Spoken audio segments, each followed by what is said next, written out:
The Gleno Dam was a multiple arch dam on the Gleno Creek in the Scalve Valley, northern province of Bergamo, Italy. The dam was built between 1916 and 1923 with the purpose of producing hydroelectric power.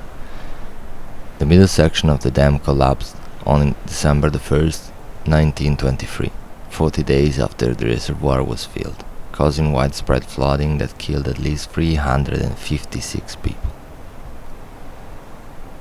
It is 100 years later that we are hiking the path that leads to it. For some people, like myself, growing up not too far, the Gleno Dam hike has an emotional meaning too, a recollection of the early days.